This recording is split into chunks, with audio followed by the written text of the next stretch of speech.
Meu querido irmão, minha querida irmã, a graça e a paz de nosso Senhor Jesus Cristo sejam sobre ti e sobre teu lar.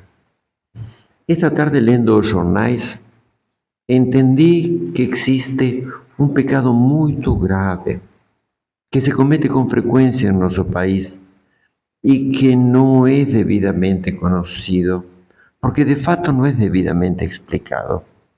É o pecado de rebelião. Eu vou falar claramente sobre o que Deus, vou te ler nas Escrituras, primeiramente, o que Deus diz sobre o pecado de rebelião.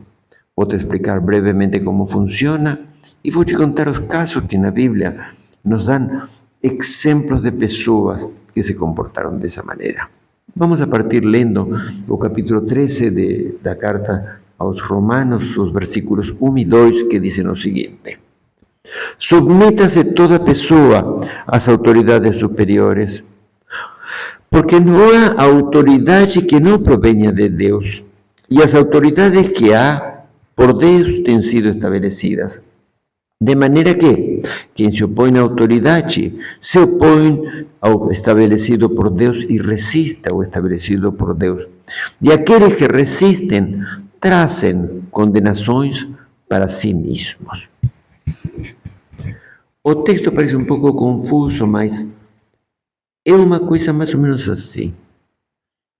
Imagina que você cria uma fábrica. Você é uma fábrica, inverte o capital, monta a estrutura e depois começa a contratar o pessoal, contrata um gerente, contrata funcionários. Então, quem é a pessoa que vai a ter poder de mandar nessa fábrica? Você, que é o dono, obviamente.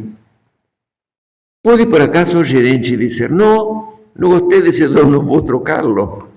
Não pode, porque ele está debaixo da autoridade, porque a autoridade já tem quem criou a fábrica. Da mesma maneira, o único que tem autoridade no universo é aquele que criou o universo. O Senhor nosso Deus, Ele criou os céus e a terra. Agora bem, o que acontece? Para que nós possamos nos mover em liberdade aqui na terra, o Senhor permitiu que criássemos uma estrutura política dentro da qual sobreviver, ou diferentes estruturas. Tem monarquias, tem democracias, tem socialismo, tem diferentes estruturas. Então, o povo, a maioria da nação, acostuma escolher as pessoas que vão a governar. Então, essas pessoas que são escolhidas para governar recebem da parte de Deus uma autoridade. Essa autoridade não é inerente a eles, como a autoridade não é inerente a mim, que me chamo Juan. A autoridade como pastor provém do fato de que o Senhor me cede um pouco dessa autoridade para que eu possa, com a graça dele, poder ajudar a outros, como neste caso, explicando algo tão delicado como o princípio da autoridade. Então, quem tem autoridade? Um pai de família tem autoridade.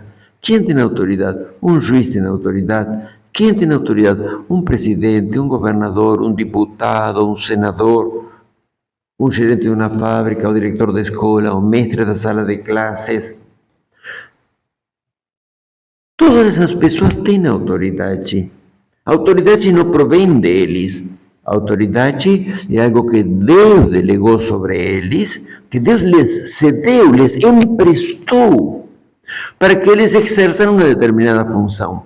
Agora bem, se eu não cumprir bem minha função, o Senhor me vai me dizer: Juan, você fez o que com a autoridade que eu te di? E eu vou ter que explicar. Então, da mesma maneira que hoje a gente escuta muitos cantos de sirenas, às vezes provenindo até de líderes evangélicos, ditos evangélicos, que ainda não sei muito bem o que é isso de evangélico, parece uma categoria política criada nas igrejas, porque o que Jesus nos mandou fazer é discípulos. o que Deus nos concede em sua graça quando creemos em Cristo e somos seus discípulos, é que nos tornemos filhos de Deus, em que sejamos cristãos, pequenos cristos. Mas essa categoria, evangélicos, não está na Bíblia. Então, entendemos que o princípio da autoridade é que Deus coloca sobre certa pessoa uma autoridade. E a gente não pode tocar sobre essa autoridade. Porque quando a gente toca a pessoa, está tocando a autoridade que está sobre ele. Você pode ler a Bíblia de cabo a rabo e não vai encontrar nem no Antigo Testamento a Moisés, a David, a Elias, a Zacarias, a Sofonias, a Zaqueu, a Malaquias, a ninguém que toque as autoridades, que se rebele contra as autoridades. Com toda humildade, Jeremias avisava ao rei que iba a ser destruída a cidade se não se rendia.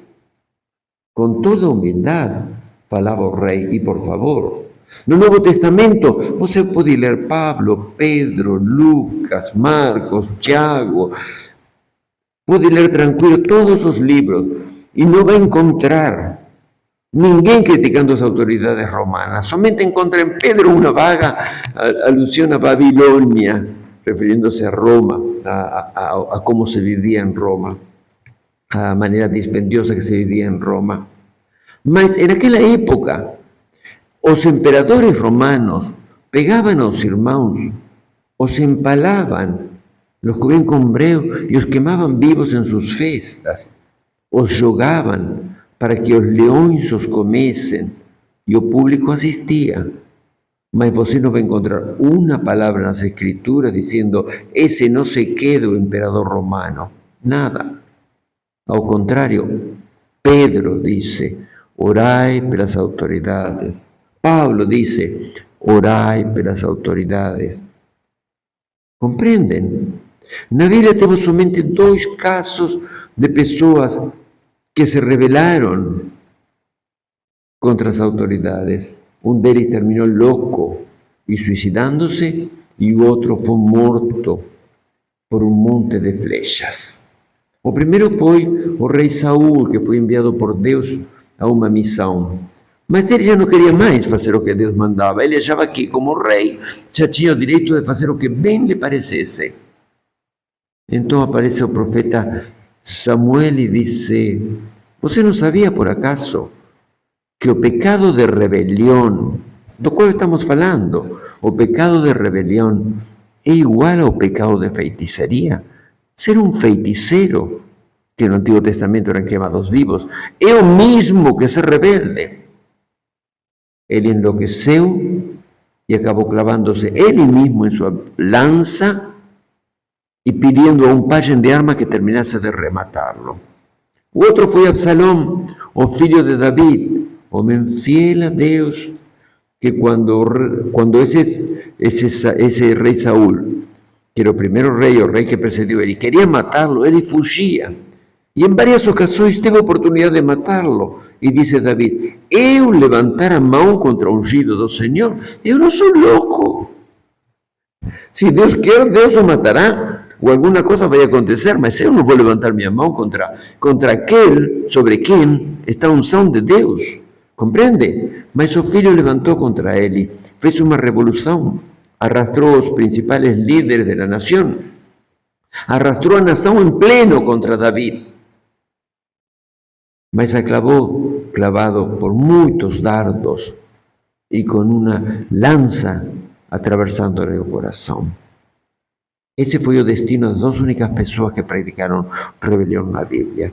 Então, meu irmão, minha irmã, não siga esses cantos de sirena.